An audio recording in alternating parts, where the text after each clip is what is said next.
Alrighty, I think we are live. Can you hear me? Just make sure I must be loud and clear. Alrighty, good morning everybody. Welcome to a development seminar. We don't do development seminars that often anymore because we've done them all. Right, 10 years of development seminars. We don't often come up with a new topic that we haven't covered before. And so if you go into your app and you go look at the training, you will see there's lists of development seminars for you to go look at. Some are outdated, some we need to redo. But this is a topic that we haven't really covered in detail. We speak about this topic often in a lot of the forums that we're in, and it's something that comes up in life all the time. All the time we deal with this. On a daily basis we deal with this. And so I thought it would be a great opportunity while Brendan's away. He's away, he can't tell me what to do, so now I can do what I want. I thought it was a great opportunity for us to delve into this topic a little more deeply. And admittedly, I got into this a little more deeply than I suspected. And so I'm going to be sharing what I've learned with you over the past couple of weeks. And so the topic of this morning's development seminar is called Falling Short. Falling Short. And so we're going to unpack this topic. You'll notice that the visuals are in line with our annual theme. And the annual theme has been to reach for the stars. To reach for the stars, because that's what we want wealth engineers at Dew Point to aspire to. We want you to go beyond what even your imagination has thought of, and to really just unleash TikTok. And so we want you to really unleash your imagination with what is possible at Dew Point, but more importantly, the possibility that lies within you. And that's what we're going to be unpacking, the possibility that lies within you. There's no magic at Dew Point. There's no magic at Dew Point. The magic is within you. And so we want to discover this magic. We want to harness this magic, and we want to release it. We want to turn that magic into prosperity, into change. And so we're going to be getting into this topic of falling, and we're going to try to learn how to fall like professionals, fall like champions, because everyone is going to fall. And we fall on a daily basis. On a daily basis we fall. There's no perfect human being, even the good ones. I would argue that the good ones, the people that we look at and we say, yo, those people are lucky. We like to say that. They're lucky. The successful ones, the ones that just seem to have everything worked out. They're so organized. They look good. They're being successful. I would argue that those individuals fall more than the rest of us. And so really what we're going to be doing is we're going to look at all the ways to fall. All the ways to fall. All the problems. All the reasons why we can be upset. Feel disappointed. All these things, right? And then we're going to look at the solution.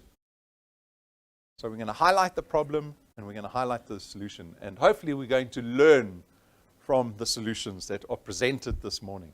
And so if you're very good, you will have notes with you. I only see one person making notes. Everyone else, I'm making notes on my cell phone. You're lying. Are you? Okay.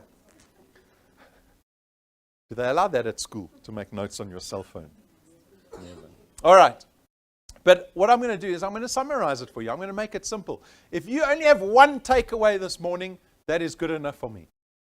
Right? And so we're going to concentrate everything down towards the end of the presentation so that you walk away this morning with only one or two things that you have to remember.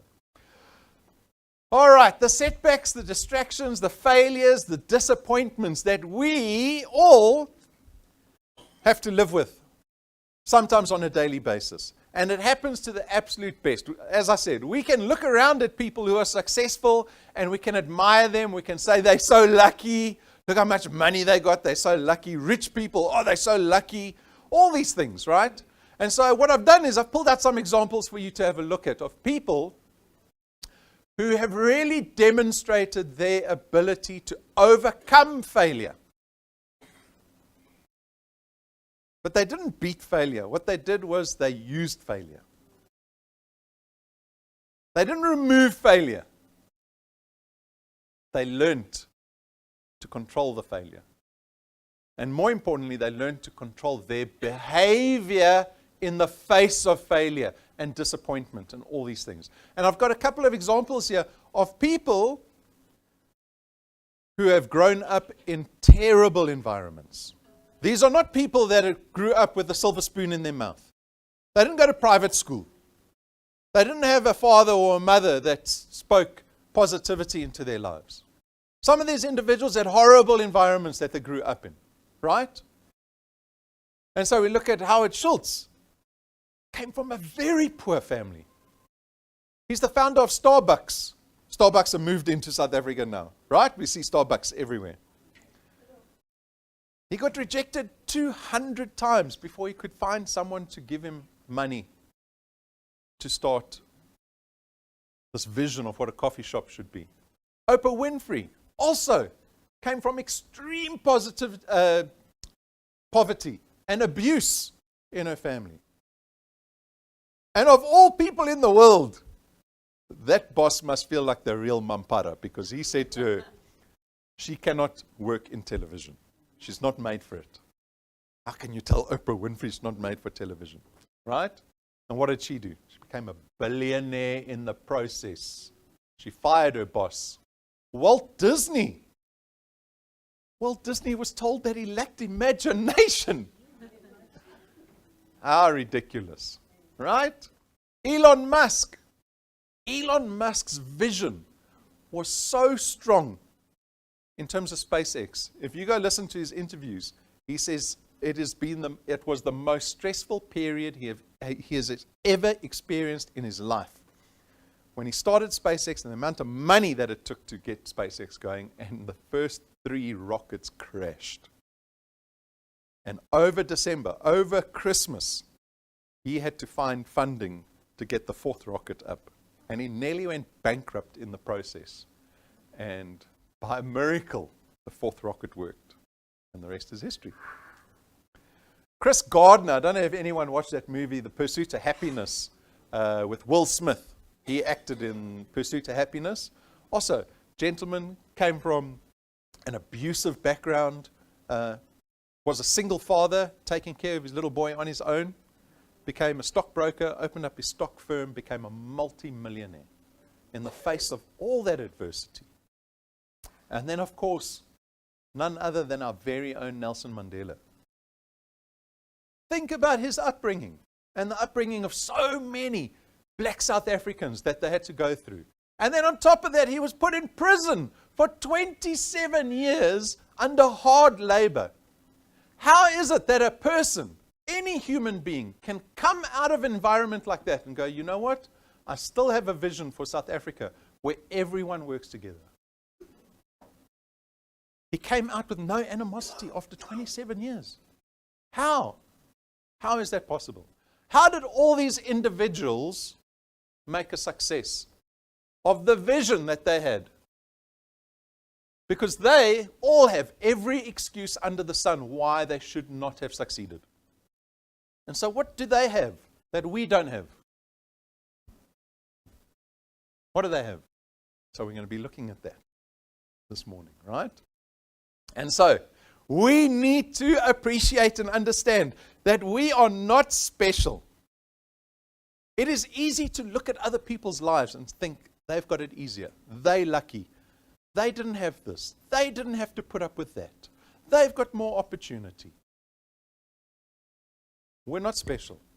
Every single individual goes through the challenges, the trials, tribulations, and every human being has the excuse why they should not try tomorrow. Why try? Why try? Everyone who tries will fail. And so if you're one of the courageous people, one of the cheeky ones who decide, I am going to try, expect the failure. Expect the failure, right? And there are small failures, there are big failures. But what the world is telling us is that if we are failing, if you keep running into walls, you keep disappointing yourself, The world keeps telling you, you're not good enough, you're not good enough, you're not good enough. That's a good sign. That's a good sign. Shani's looking at me going, oh, she's thinking of some things. Oh, I don't like that feeling. But it's the world telling you that you are trying. Because if you don't try, tomorrow morning when you wake up, you don't try anything, you won't fail. There's nothing to fail at if you're not trying anything, right? And so we need to have this mind shift, this mindset shift, where we start to enjoy the failure. And this is the difficult thing, right? We're going to get into that. And then, as I said, if you're not getting up, you won't fall. If you stay on the floor, you won't fall ever again. You can stay on the floor. Tell me, I'll come to your house, I'll put a blanket over you. You stay there in the corner of your house on the floor. I'll put a blanket over you. There's no risk of failing ever again. Right? Dew Point is not for those people. I'm hoping everyone in this room, everyone watching us online, you are all willing to get up. You're willing to put yourself out there. You're willing to fall again. Like a little child that's starting to learn to walk. So ambitious about what life has to offer. So determined to walk. They fall all the time. I think that's why God made them so small, so that they don't fall far. It's a short fall, at least, for little ones. And so when you begin at Dew Point, there will be many small failures that you experience. Many little ones, but they feel like big ones. But they're little because you only started. You know there's no risk. You're only paying $2.99. Maybe you only got 3 or 4 people in your channel. If one doesn't pay, it's not the end of the world. You haven't lost your house, right? No death in the family. These are small little failures that you have to get over, right? And so that's the beauty of starting at Dew Point, is that you can start from zero. You can focus on the learning, on the small failures, and learning from the small failures. And so we have all the problems. And in Dew Point, we see all these problems. We feel all these problems. Why? Because this is a trying business. It's a trying everyday business here at Dew Point. And so over 10 years, I've seen everyone come with their problems. Right?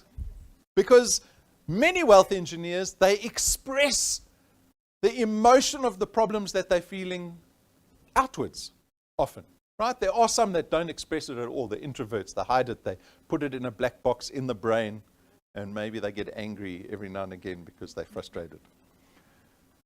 And so you might miss achievers, right? That one person that doesn't pay, and now you've missed out on a 20,000 rand check. Yo, you want to see anger on the face? Look at, she was like, yeah, I'm feeling the anger already. I'm feeling that anger. When you miss Nautilus, when you try for almost a whole year and you just don't get to Nautilus, right? You don't get to that 320. Oh, the disappointment that you must feel. I can only imagine. Because you were fantasizing about that holiday in the Seychelles, and now you've got to look at other people go to the Seychelles. Hey, a knife in the heart.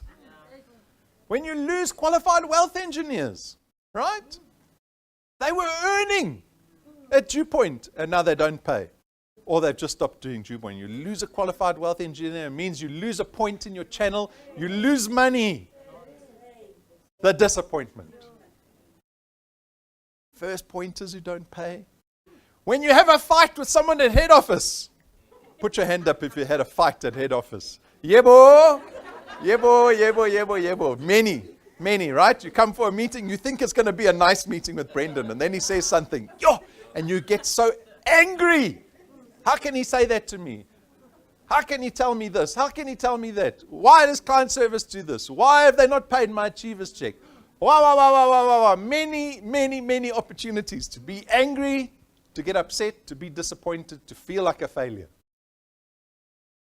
Offended by your lead wealth engineer. Who's been offended by their lead wealth engineer? Put your hand down. Put me in the back.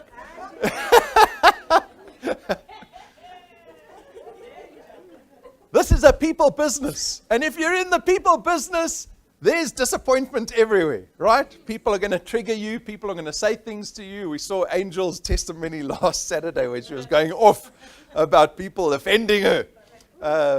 And so we have this never-ending list of reasons why we can be upset, right? Why we get triggered.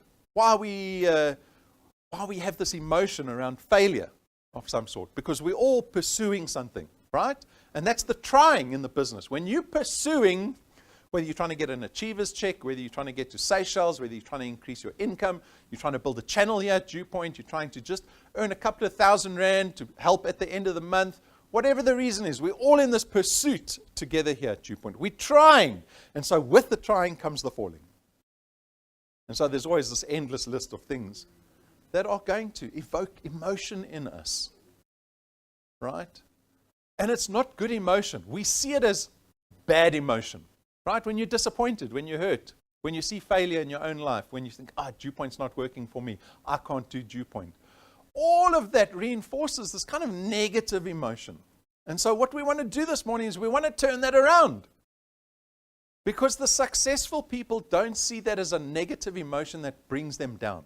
It doesn't hold them back. So how do they do that? How is that possible that we can do that?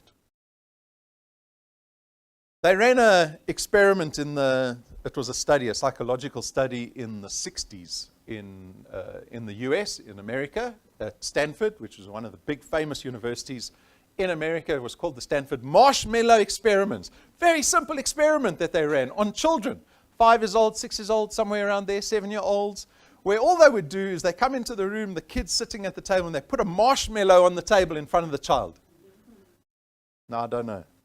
My daughter, for a marshmallow, will do nasty things to anyone to get hold of a marshmallow. I was saying to Brendan the other day, I can hide a sweet in a garage cupboard in the back in a box. Within a day, my daughter's found that sweet. And so I can only imagine that these little children, they get given this marshmallow, right? By the experimenter. The experimenter will say to the kid, here's a marshmallow. You can eat it now, but if you wait 15 minutes, I'll bring you another marshmallow, then you'll have 2. All you have to do is wait 15 minutes. And then the experimenter left the room.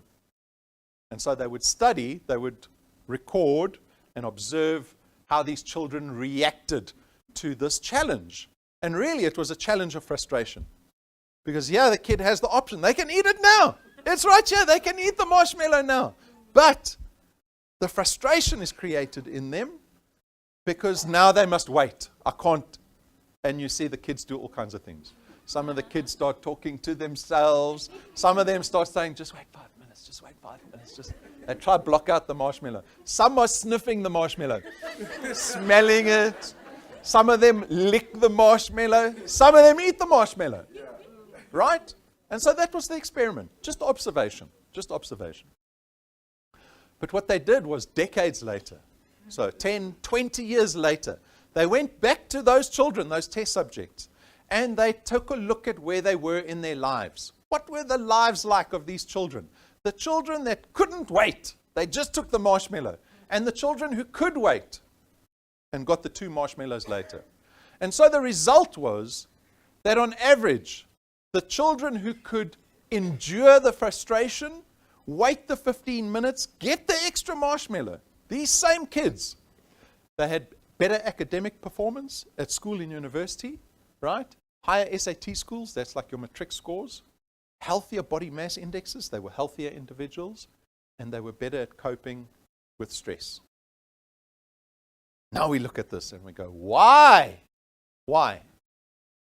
Because many of us are those children where it is difficult for us to endure the frustration. It is difficult for us to make the long-term decision that is better for us in the long term and not in the short term. It's easier for us to just take the short-term benefit, right? And so we ask ourselves, am I one of those people? Will I ever be successful? Because I do prefer. Grab it now. Grab what you can now. You never know what's waiting tomorrow, right? And so this very much is a survival tactic. There was another experiment that they did. You can see I cited the references at the bottom there in black, which was based around mathematics and the ability of children and mathematics, right? And now this is a huge topic in South Africa at the moment. Why? Because there are 500 schools currently in South Africa who want to get rid of pure maths entirely from the curriculum. They want to remove mathematics from the curriculum permanently at their schools so that their pass rates can go up. Right? And so in the US, no different. In the American schools, they also had the same problem. Some kids really struggling with mathematics and others that weren't. Right? And so again, they did many experiments, many studies. Why do some kids do well at maths? Why do some kids not do well at maths? And there was a socio-economic correlation. It meant the kids that were struggling with maths had some form of environment or background that was unstable, right? Whether it was financial stress, family stress, whatever it was. But the key takeaway to this experiment was that it was not related to lower ability. The kid was not dumb. The kid who was doing badly at maths was not dumb. The kid that couldn't answer the maths problem could actually still answer the maths problem. And what they figured out was these children were giving up too soon when facing the problem that created anxiety, right? So there's a stress response that creates anxiety. Their confidence is lowered for many reasons. Maybe you've got a parent tells you you're dumb all the time. Maybe there's abuse in the family. Maybe there's stress in the parents. Whatever the case is, right? Lower tolerance of frustration. And so they give up sooner. And they found that if the kids were forced to try work out the maths problem, the dumb kids, they could solve it. All that was happening, they were giving up too soon. Okay, so now we have a clue. We have a clue, right? That it's not about our innate ability. And that's why I always joke in the intro presentation. I say, bring your CV. Because what is a CV? A CV is a picture of your ability now. That's what it is. You've written out, for the ones who haven't been too busy, maybe only 1 page. Maybe some of you got 3 pages, 4 pages. But this is a blueprint. It's a stamp on your ability. And we are so tied to our self-worth, our value based on ability. And it's holding us back. It's holding us back.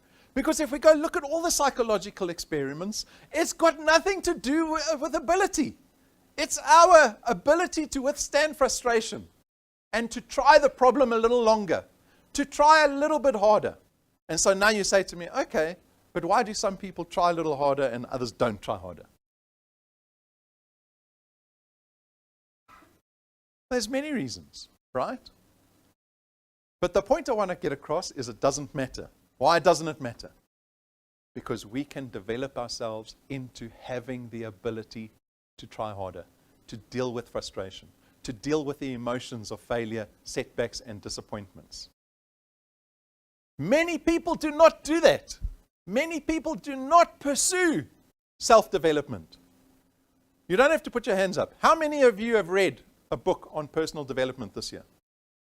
Don't put your hand up. I don't want to know. I don't want to embarrass the majority of you.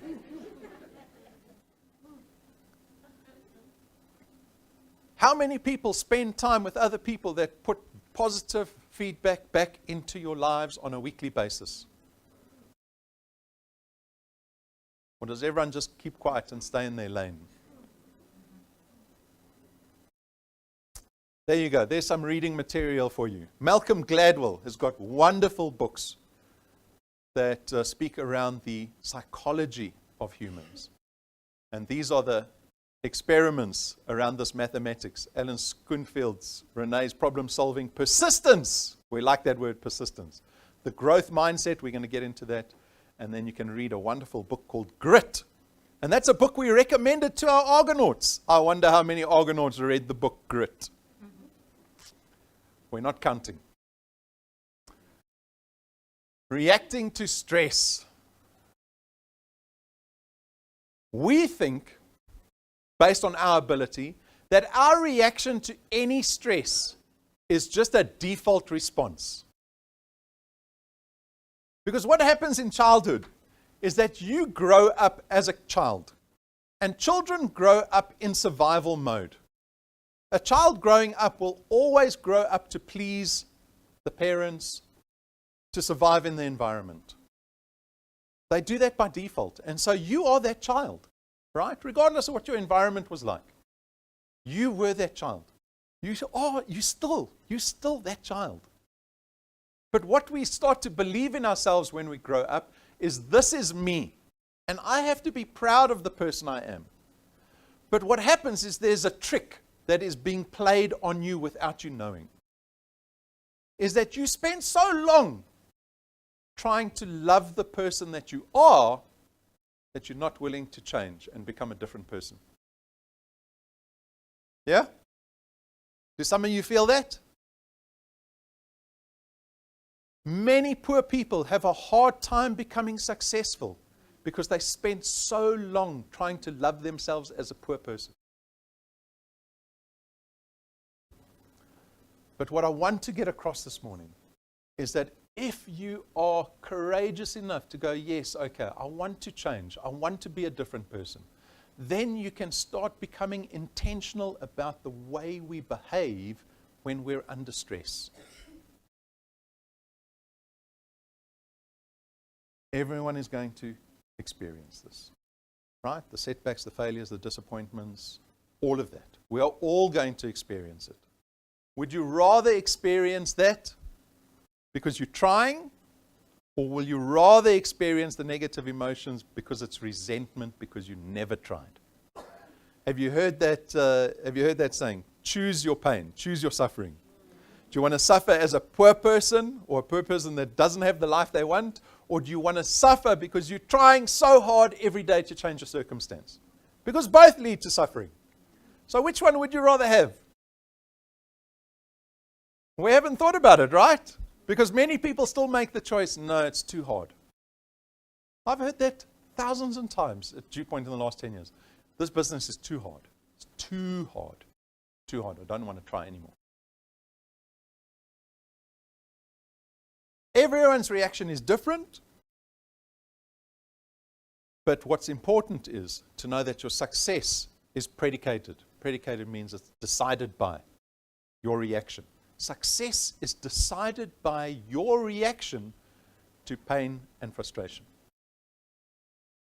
We have to stop believing that it's cemented and we can't change it. This is me. This is how I grew up. This is my personality. This is my attitude. These are my triggers. I don't like these kind of people. I like those kind of people. I give myself permission to be angry, to be resentful, to be disappointed, to have reasons not to try anymore, because this is who I am. If that is your mindset, you are never going to change. You have to stop believing that the people who have things have got them because of who they are. And start realizing that the people who have things are the people who believe that they can be the people who have the things. Every child is born the same. All born the same. Some have more challenges, some don't. It's easier for some, it's more difficult for others. But we saw the examples at the beginning of the Dev seminar. We saw the examples of people who had every excuse in the world not to succeed, and yet they succeeded anyway. And so we're going to get into how that's done. How do we do that? How do we do that? And so, a practical guide to falling. We're going to put an extra step here in the foyer to see people trip when they come into Dew Point. And then we want to see how you fall. Tuck and roll, fall on your face. Choose the way to fall. We get to choose the way we fall. Right? Why? Because we're going to practice it. If you practice falling, I promise you, become good at falling. You can do it gracefully. Right? So here are the 3 things I want you to write down. So if you're going to remember anything from this presentation, these are the 3 things. Number 1, Emotional regulation, right? These are things that aren't made up. These are from the studies and the books and the psychologists that look at people from all kinds of backgrounds who have succeeded and gone, what do they have that allows them to keep trying, to keep overcoming the failures and the difficulties, to keep pursuing their vision? How do they do it? One is emotional regulation. This is the way we react in certain stressful situations. Long-term vision is an important one. We're going to get into that. You've got to see each failure as a step. Having long-term vision is having a dream, having an aspiration, having purpose when you wake up in the morning on a Sunday and you think, oh, I've got to speak to people about Dew Point. That's the wrong emotion. The emotion should be, I've got to speak to people at Dew Point, but I'm going to do it because I want to go on the Rank 9 trip. I want to earn 20,000 a month, 30,000 a month, 50,000 a month, 100,000 a month. I want to have a great retirement. I want to fire my boss. I want to burn my CV. I don't want to have any debt. I want cars in my garage that are paid off. I want private medical aid. I want my kids going to good schools. I want to live in a safe, gated environment. I want armed response that I pay for every month. I want my house insured, my car's insured. I want to be able to go overseas on holiday whenever I feel like it. I want these things. Yes. Sometimes I wake up, I don't feel like talking to people. But I do it. And I do it with a smile. And I do it because I'm passionate about what I want. Not about the process. You're passionate about what you want. Learning orientation. The ability to stop looking at failure as failure. They gave it the wrong word. Right? Why did they call failure failure? That's a horrible word. Failure. Yo. In China, what do they say in China? They've got a different word for failure. Called opportunity. Yeah. I must go look that up, Gloria. I remembered now. It's opportunity. The Chinese don't see failure as failure or challenges as challenges. They see them as opportunities, right? That's a cultural thing that is in their language.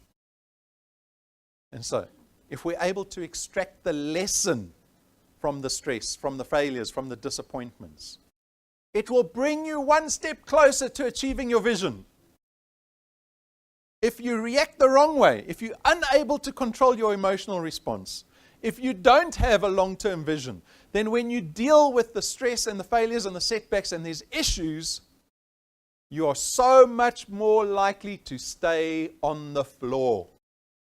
Many of us choose to stay on the floor. We are still on the floor. So let's get into it. Emotional regulation. Look at this poor astronaut in a field of marshmallows. Can he resist? I don't know, he's going to eat it. He can't lift his visor. All right, skills we can all develop. And there are many skills that we can develop that will help us with emotional regulation. So regardless of your upbringing, if you were lucky and you came from a household that had every resource, you had parents that fed positivity and confidence into your life, wonderful. But many people, and even that can be an injustice, because you can see that many kids who grow up in rich households, they have no fulfillment, right? But people who grow up hungry for something, hungry for change, they are the ones that seem to have more purpose ingrained into their spirits. And so even if you came from a really poor background, an unstable environment, and maybe things trigger you, because I see it in many wealth engineers. Something can happen and they lose it, right? We have had many wealth engineers who have climbed the ranks at Dew Point, and then one thing has happened and they just fall to the floor. They fall to the floor. And now I'm not criticizing their emotional response. This is not about suppressing your emotions. It's about channeling your emotions so that you get the reaction out of it that is going to benefit you in this pursuit of achieving your vision. And so let's go through them. Understanding your environment, that's that. You can say, I had a terrible father, or I had a terrible mother, or I didn't even have a father in my household. No one gave me any confidence. No one told me what to do. No one said, this is what you can do with your life. Or we didn't have any money. I never went to a good school. They even got rid of pure maths in 2025. I grew up with no maths. Whatever your reason, appreciate that environment that you came from. That's you. There's nothing wrong with you. Right? But we need to empower ourselves. So let's start building awareness so that we can start controlling our reaction to these situations. We are all old enough here. I'm looking here. There's no little children here. We are all old enough to have developed some self-awareness to what triggers us, what upsets us the most. If that person says something to me, I get so angry when that happens. Or if a young person does this to me. Or if Brendan says that to me.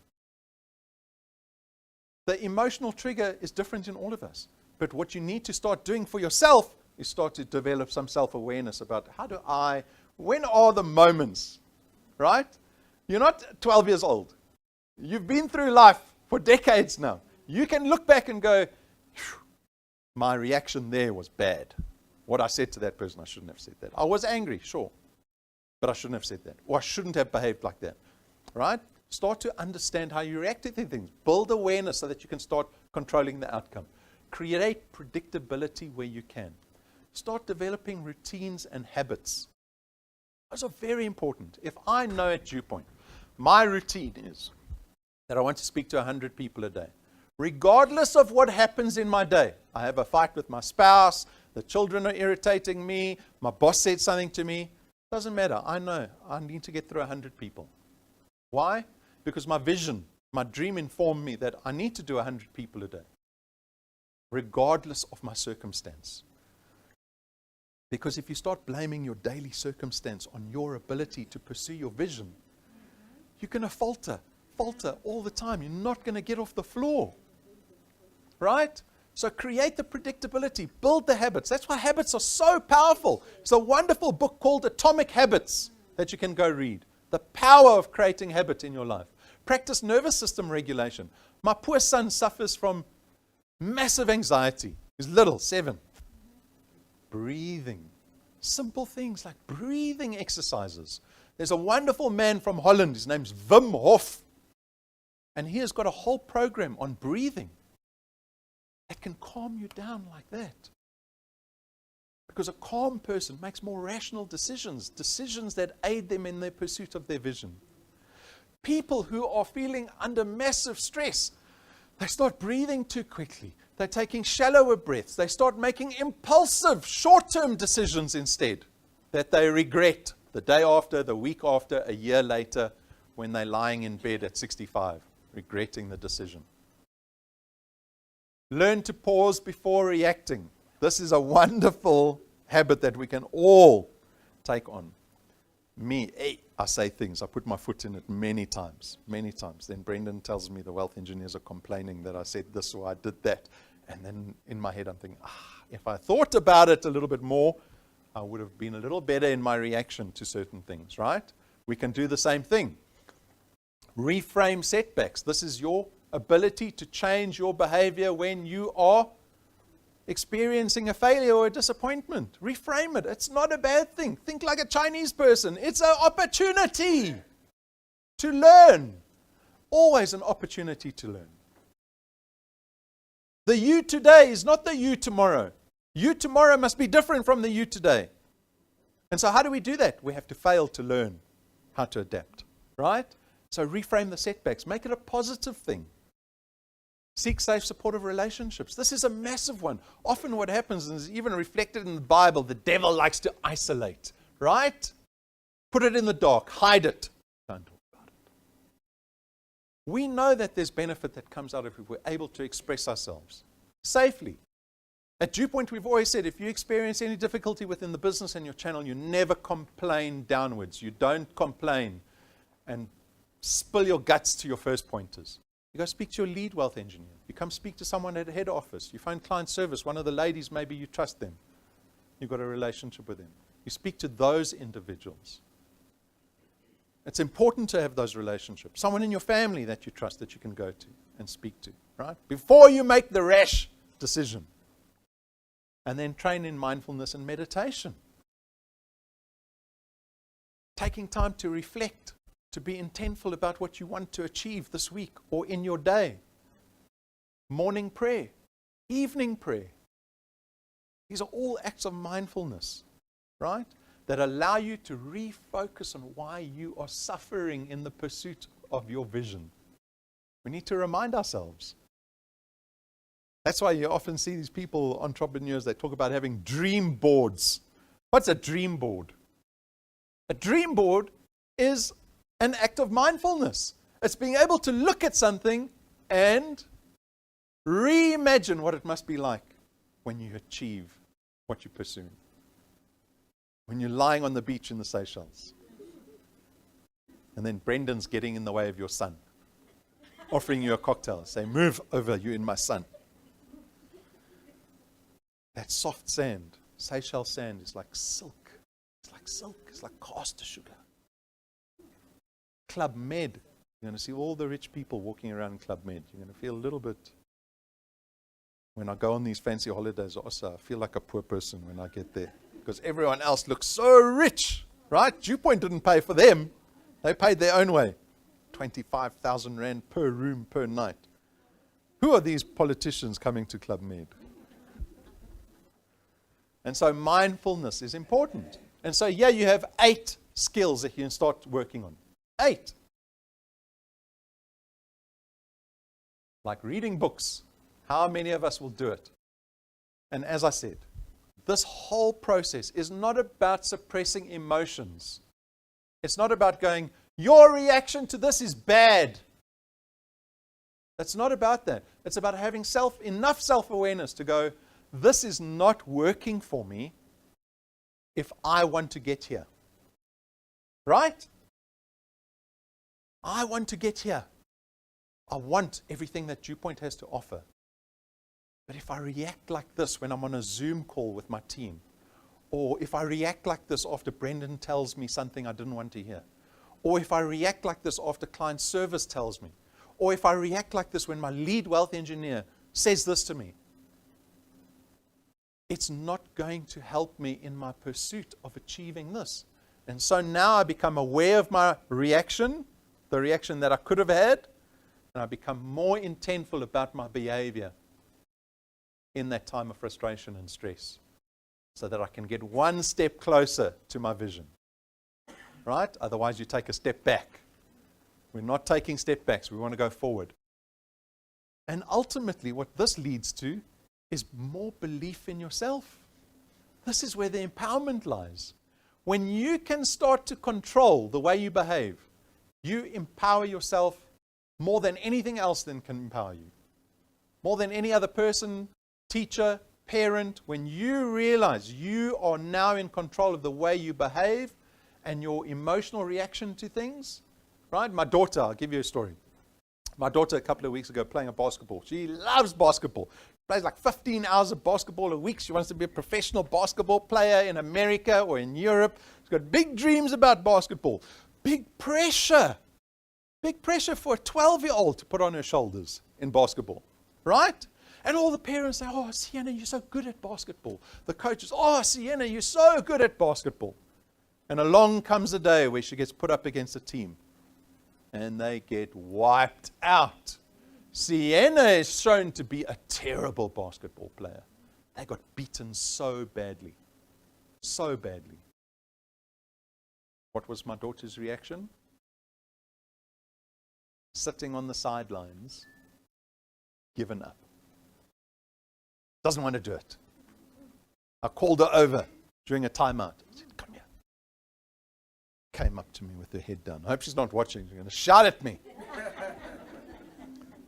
I said, what are you doing? What were her words? What is the point? If I'm going to fail so badly, what is the point? So we had to have a little family meeting. And this is how many of us behave. When we feel frustrated to the point where we don't have control, it is easier for us to give up. Why? Because it's a reflection of our value, our ability. And this presentation, this development seminar, is to tell you that you can change your ability. Your ability today is not what exists tomorrow. Your CV is not a plan for the next 20 years. And so if we go through this process, if we decide to take on this thing called a growth mindset, if we decide to learn, we develop self-awareness, we start controlling our behavior a little bit better, we start pursuing our vision more intentfully, our belief increases in ourselves. We realize there's nothing wrong with us. The economy has told all of us there's something wrong with us. You're not valuable to your community. You're not valuable to the community.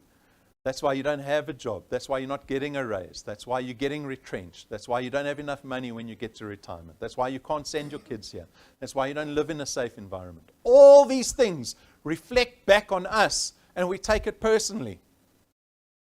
This process needs to increase your belief in yourself, your trust in DewPoint. DewPoint head office is not the bad guy. Have we not proven that over 10 years? But still we have wealth engineers that think we are doing things personally to them. And that's a complicated set of emotions that is played out, right? And there's nothing wrong with that. But we have to come to a point where we say to ourselves, listen, I'm getting thrashed in the basketball game. I can feel the frustration and the anger, and I want to give up. But that's not going to help me tomorrow. And so let me take some breaths, because Rob shared 8 skills that taught me how to regulate my emotion.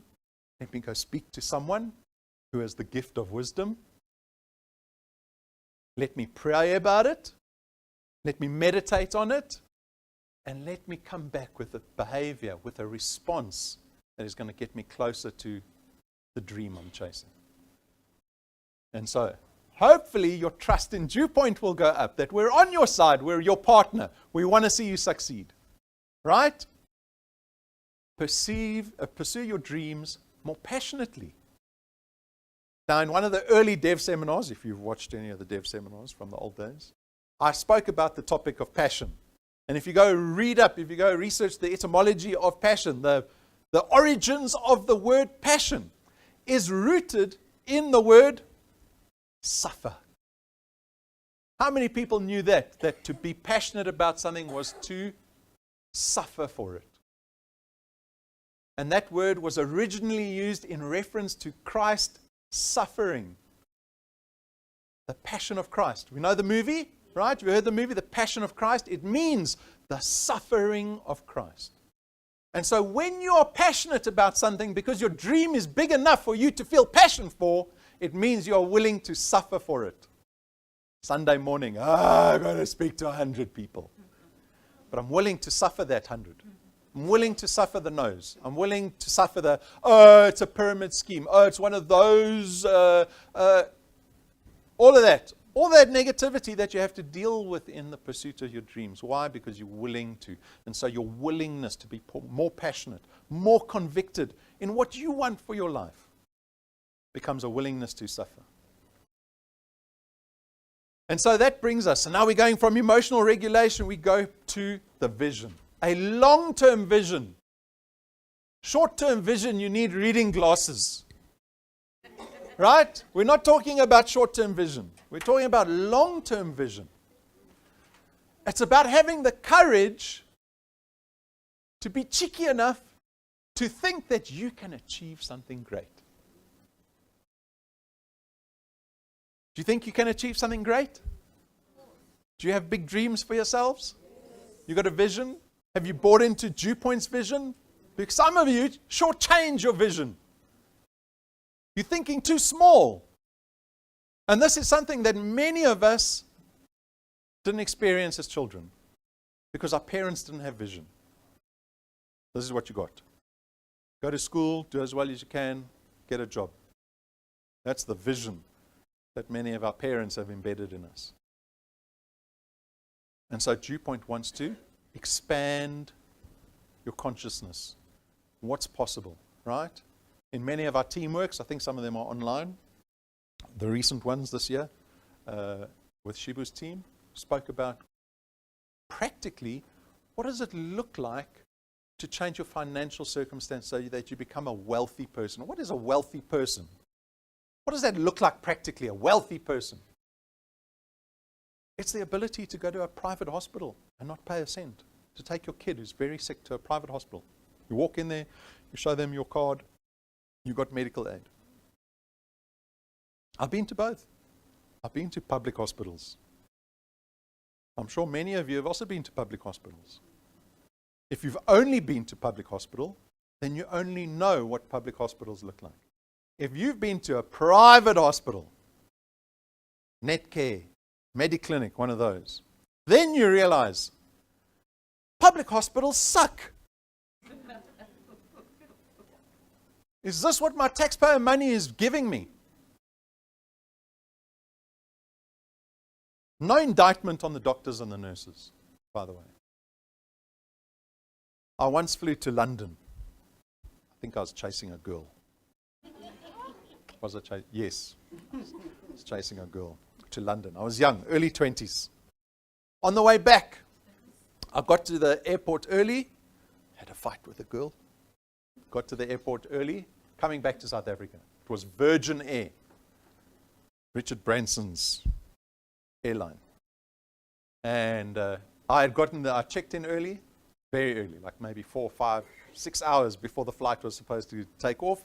And they said to me, Mr. van der Bijl, we are overbooked on this flight. Overbooked. You know the flights, they always overbook because many people don't pitch up. They said, we're overbooked and it looks like everyone's going to pitch up. Can we offer you a business class seat to make space in economy for everyone else? Ha! Yo. I said, of course I'll do that for you. And they put me in business class. Hey, yeah, I'm 21, 22 years old, business class on Virgin, London, direct to Johannesburg. Now, if you've never experienced business class, you sit in economy happy. You're happy in economy. You've never been in business class. But let me tell you, when I landed in Johannesburg after flying business class, I said to myself, never, ever, ever, ever will I fly economy ever again in my life. Never. Economy sucks. It is the same in terms of your awareness and your consciousness of what's possible in the world. If you do not have a taste of what's available, you won't aspire to it. And so DewPoint's job, through trips like going to the Seychelles, is to give you a taste of what life has to offer. And so developing this North Star, to have the star that you plot your journey towards, is extremely important. It's the starting point at DewPoint. It's the start of the journey. How can you start your journey at DewPoint if you don't know where you're going? We have to know where we're going. If you don't know where you're going, if you only see the achiever's check, right? Oh, I see the check. I want the money. I want the money, the 1,000, the 10,000, the 20,000. That's all I want. You have plotted a 1-month journey for yourself. That's it, right? That is short-term thinking. You make impulsive decisions. You will be distracted the very next month by something else shiny. Oh, look, that company is offering free milkshakes for a month. I'm going to run there. Oh, I'm going to run here. Oh, selling acha. Hey, look at the rewards program here. I'm going to run there. Whatever it is, you will be distracted constantly. Why? You're not on a journey towards something big. Short-term decisions do not aid you in the long term. They're impulsive decisions. They're for what I can get now. What I can get now, right? Instead of waiting 15 minutes. Wait 15 minutes, you're going to get double, right? The people around you, this is a people business. And so you have hundreds, if not thousands of people looking at you. When you are short-term, when you are making impulsive decisions, when you are distracted by everything that comes along, the people around you see that. And people do not trust individuals like that. You are unsafe, unstable, unreliable. Constant change of focus leads to burnout for yourself. Because you don't know where you're going. It's like being lost in the desert. You're going this way, then you're going that way. Oh, there's something shiny behind me. Let me go that way. It is stressful to be impulsive and to be short-term. Right? It is far more encouraging to your spirit to be pursuing something that is long-term. To focus on something and say, no, that's not going to help me. I ignore that distraction. No, that's not going to help me. What can I do every day that takes me closer to that North Star that I'm heading towards? That is going to fill your spirit. That's going to bring the fulfillment, right? That brings the confidence. That instills the trust in the people around you. They go, yo, look at this person. They know what they want. They are inspiring. I want to be like that. I want to adopt that behavior. I want to also pursue something with such a single-mindedness like this person. Look how far they've come in 10 years. Instead of the person that's now on the 20th thing. Wishing, I should have stayed at Dew Point. Should have gone to that dev seminar on Saturday. And so your North Star brings strong, well-defined vision. It prevents the distraction. It allows you to compound decisions. Brendan has always said that. When he sees someone who's suffering terribly, he will always say, that is compounding bad decisions. Right? It's never one bad decision that leads you to suffering. It's many bad decisions that lead you to suffering. On the other side of the coin, many good decisions will lead you towards achieving your vision. The compounding effect, as small as it might be, you can take a telephone book. You know, we don't have telephone books anymore, the yellow pages, you remember? Remember how thin that page was? So thin, that page. I saw these scientists doing an experiment where they tied both ends of a telephone book, yellow pages, to two tractors, and the tractor could not tear the pages. Could not tear the telephone book in half. Why? Because even those thin pages, when there's 2,000 of them, 2,000, thin, that's the thinnest paper you can get. But together, look at the strength, look at the power. It's the same for you. If you keep making a daily decision that pushes you towards your North Star, where will you be after 2,000 days? Unrecognizable. People go, I can't believe it's still you. Right? Your unwavering spirit creates the trust in others. We spoke about that. Strategic, sustainable choices. You make better choices. You make the better choice for yourself. And so, as I said, having a North Star, having your vision, having the big dream is the starting point at Dew Point. How many times do we connect people into this business and we don't even speak to them about, oh, what do you want? Have you connected to any dream at Dew Point? Do you realize what Dew Point can bring you? You want to know why people aren't paying in your channel? Hey, that's a big question. You all want the answer to that question. Why aren't they paying? Because they haven't developed trust in Dew Point. They don't believe in Dew Point. They don't believe in themselves. And they do not have a vision. There is no vision. There is no vision. And so when you are connecting people into the business, your plan for them needs to be, I need to sit them down and talk about what Dew Point can ultimately bring them. I need them to become fixated on the possibility that Dew Point can bring into their lives. It cannot just be, go speak to people and get qualified. That's never enough. It's never enough. All right, on to our third section, learning orientation. Learning orientation, extracting the lesson from the failure. This is important. Why? Because we shy away from the failure. We're scared of the failure. Failure is a negative word, right? If I'm failing, if I'm not getting the achiever's check, if my income isn't growing, if I can't get to rank 4, these are all signs of failure. And failure must be a reflection on my ability. I can't do this business. It's not for me. It's not for me. It's not for me. And so we have to adapt this adopt this growth mindset. What is a growth mindset? That's a mindset. So there's a clue in that. It's a mindset. What's a mindset? It's the way we think. Do we control the way we think?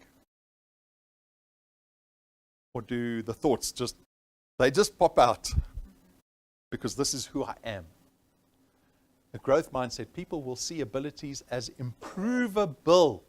They will see abilities as improvable. You today cannot be the you next week. If you're the same person you were a year ago, there's a problem. At least expand your CV year to year. At least. But we're not here to expand our CVs. We're not here to double down on our bosses liking us. We are here to double down on us, on our businesses, my asset. What I get paid every single month from my effort, the overtime I put into my Dew Point channel. And so what I have to do is start investing in myself. And the first step to investing in myself is believing that I can become better. Better. Not better at speaking to people only, better at behaving my emotions, controlling my behavior. Better at really sinking my teeth into what I want out of this life. That's scary. Because the bigger we make our dream, the pressure of it. Like my daughter in basketball. The pressure of having such a big dream weighs down more heavily on us. And that means if we fail at that, it's going to hurt even more. But we need the courage to do it anyway. Why? Because it's worth it, because it's so big. Because when we shoot for the stars and we only get to the moon, life is still pretty good. Because what's the antithesis of that? What happens? You go, no, that's too stressful. For me to have all these things, to be overseas, to have 3 cars in the garage paid off, going overseas twice a year, my kids in private school, living in Stain City, doing this, doing that, private health care, insurance on everything. Life is good, no debt. It sounds too stressful for me. But what's the opposite? What's the alternative? The alternative is Rob putting the blanket on you while you're on the floor. I don't want you to get cold. I put the blanket on you, you stay in the corner in your house. Don't leave the house, it's unsafe. That's the opposite. That's the choice we get to make. It is worth the stress, right? Why? Because we believe that we have the ability to manage the stress. Right? We're not the kids that we were when we were 12.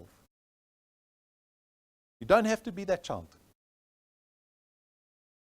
We become responsible for our intent as adults, right? Oh, I think I skipped some things. Failures as feedback. When we fail at something, there must be a lesson in it.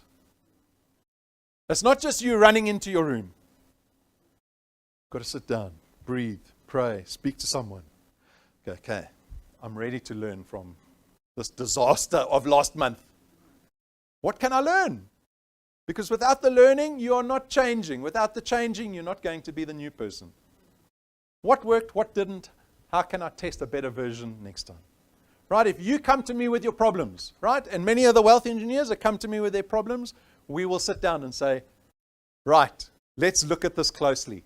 What can we learn from the process? What can we try differently to test and to learn? Test and learn, test and learn. Testing is always going to be failing. Science is predicated on testing and failing. We're not different, right? And so I was very happy to find out Pumi's channel are adopting a new strategy. They're trying a new strategy. That is wonderful. It might fail, but there will be learnings in it, invaluable learnings, by adopting a different strategy to try and make things better. We try and make it better. It didn't work. But what did we learn from it? We learned this doesn't work, but that looked good. We try something else next time. In 5 years' time, the people that were in that strategy, so much wiser, so much more experience, so much more confident, so much more inspiring to the people in their business. Right? Normalize failure. So here's an example for you. This is a lady, I don't know if you know her. She's American. Her name's Sarah Blakely. She founded a business called Spanx. Who knows Spanx? Anyone? No one knows Spanx. Okay, I'm going to educate you this morning. Spanx is a woman's bodysuit. It's to keep everything together. It's to keep everything together, right? It's like a tight pantyhose. It's like tight pantyhose. This lady, she was busy selling fax machines door to door, right? And she had an idea one day. She said, you know, these pantyhose that I'm wearing, I don't like the bottom because it's summer. So what she did, she cut the pantyhose off here. And she said, why doesn't anyone sell these pantyhose that only come up to here? Right? Because she's wearing white pants. She wants everything to look good. No experience in fashion. She's a fax sales lady. No experience in distribution. No experience in fabrication. No experience. Just an idea, a vision. She became the youngest female self-made billionaire in US history, selling pantyhose. So you can go onto her website now. Massive website. Lots of clothing products, right? So how did she do it? How does someone who sells fax machines become the youngest self-made female billionaire in history? If you say to me, you can choose these products, we've got 10 products from you, and one of the products is pantyhose, I say, no, that business won't make it. Pantyhose. She normalized failure. There it says there. Her father used to encourage her weekly to say, what did you fail at this week? He wants to know at the dinner table. And they would celebrate it and go, that's awesome. Why? Because her father saw that she was trying. She was trying. She had enough curiosity, enough courage to go, hey, I'm going to try this, I'm going to try that. And the father celebrated her. So maybe that was a blessing that she had that many of us didn't have, right? But it doesn't mean we can't adopt that ability to start normalizing failure. If you're not failing every week, you're not trying at Dew Point. You know this all too well. How many no's do you think Makwena gets on a weekly basis? Mpata. Connecting 100 people a week. How many no's do you have to get just to get a yes? Failure is not stopping them. They are trying. They are trying in the face of failure. They keep trying. They're brazen enough, cheeky enough, purposeful enough to go out there and go, I don't care. Say what you want to me. You can say what you want to me. Call my business what you want to call it. Say whatever you want to me. It's not going to stop me. You one person. There's 100 behind you. Get out the way. I need to speak to the next person. Right? We had a mantra in the early days. Just say next. Just say next, because you're getting in the way of my vision. Get to the next one. And so, there's a lovely story you can go read up about Sarah Blakely and her success. Absolutely amazing. Celebrate taking those risks. Take the risks. Always say to the wealth engineers who are stuck, oh, my TikTok got blocked. Try something else. Try something else. Try Facebook. Try this. Try that. There's no guarantee. Don't come to my office and think, oh, Rob's going to have the answer for me. I won't have the answer for you. But I'll give you a list of things you can try. A list of things you can try. And hopefully there will be learnings in that process. Because when you come see me again in a month, you go, hey, Facebook didn't work. But you know what did work? Is I went to the shopping mall. And I spoke to people. And they joined. Stuff TikTok. Learn, adapt, celebrate the failures. Remind yourself it is a long journey. The journey doesn't end in a week. The only journey that ends in a week are the short-sighted people with short-term plans. The impulsive people that make poor decisions are the ones chasing the end of the week, the end of the month. People with long-term vision that want to change their lives and become wealthy permanently for generations are not the ones that are doing it in a short amount of time. We are talking about people that are committing a life to the journey. And I'll tell you something now, you're not going to reach the North Star. Not going to reach it? You're not. You're going to keep walking from horizon to horizon. But every horizon that you reach, your life is going to be better. But the star is still going to be out there. You are still going to find your fulfillment in pursuing that vision, that dream. And if you look behind you, probably going to be thousands of people following you. Thousands. And so, this long journey, we commit ourselves to developing skills, because if you think that the you today is going to be the one that is closer to the North Star in 10 years, you're dreaming. It's not going to happen. It's not going to happen. So you've got to ask yourself, right? How many books have I read in the last year? How many devs have I watched? Have I committed myself to understanding the DewPoint's code of conduct properly? Have I developed any self-awareness to understand my shortcomings? Do I have self-awareness to understand my shortcomings? Can I improve them? If you haven't done any of that in the last 12 months, I'm going to tell you, do not fear. We haven't run out of time. You can start today. Start today. And so we just commit ourselves to improving a little bit of performance. You add that little yellow pages page every single day. Every single day you're adding that skinny little page. It doesn't make any difference. It doesn't make any difference, but you put it in there. You do the work. You've developed the habit. Speaking to 100 people a day. 100 said no. No, it's fine. Tomorrow, 100 people. 100 people. 100 people. 100 people. Suddenly, a year later, 2 years later, 5 years later, you're even impressed with the result. Right? And this last line is very important. Your job today is not to prove your current ability. How often do we do that? We try to prove ourselves that this me now is capable to do this thing. And we become so fixated on that the failure to prove ourselves now in this form, with this ability, is debilitating, that we rather go lie down under the blanket. Can't do this business. Hey, this business is hard. Hey, people don't want to pay. Hey, people don't want to join. Hey, they just blue tick me after I send them the link.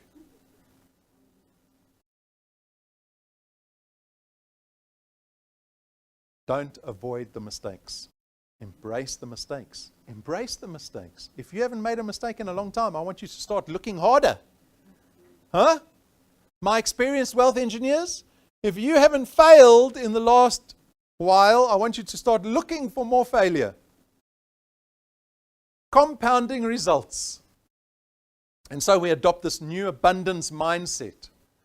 DewPoint is a compounding business. Once you've done all these things, right, you're going to be focused on building your asset. That's your focus. That's the vision. That's the habit that we develop every single day. Your recurring income is going to increase. You're going to inspire your channel. If you can inspire your channel and build a positive culture, all these things we've spoken about, if you can enshrine that in the culture within your channel will be on fire. If your channel is on fire, you are not going to be growing by a couple of thousand rand a month. Your income will grow by tens of thousands every month. How many people in your channel? How many are watching the dev seminar right now? How many? All of them? Plenty? A few? Monday we've forgotten about the dev? Or Monday do we go, everyone better watch the dev? And here's a link to buying the book called Grit. We all need to wake up. Building resilience. This is what this dev is all about. The ability to build resilience. It's not something innate. It's not an ability that's been gifted to us by our environment and our upbringing. It is something we can develop. But only if you spend time on it. We grow our channels only if we're speaking to people. We become better humans, better at building this business, only if we spend time working on it. And then, of course, every day, following your North Star. Everyone should know where they're going. Where are you going? What direction are you headed? I just want to get through the weekend. I've got a meeting on Monday with my boss. We can be excited when we wake up in the morning. Not because we have to speak to 100 people. Because today I'm going to be one step closer to that North Star. Right? How do all the other people do it? They fail constantly. KFC, Colonel Saunders, went to like 1,000 restaurants to show him, look at my chicken recipe. I promise it makes the best recipe. Yeah, have a taste. No, go away. He did that 2,000 times. Is he stupid? Why would he go to 2,000? Why would he keep going? No. He didn't even change the recipe. He was like, this recipe is good. You are all wrong. And this is what we need to do at Dew Point. You must go find a job. You must work on your CV. That Dew Point business is taking up too much of your time. Why are you doing that business? Stop listening to the noise. Right? Focus. The North Star. We focus on the North Star. And if we can start doing all these things we've spoken about today, because I'm going to test you next week, then instead of falling, we learn to fly.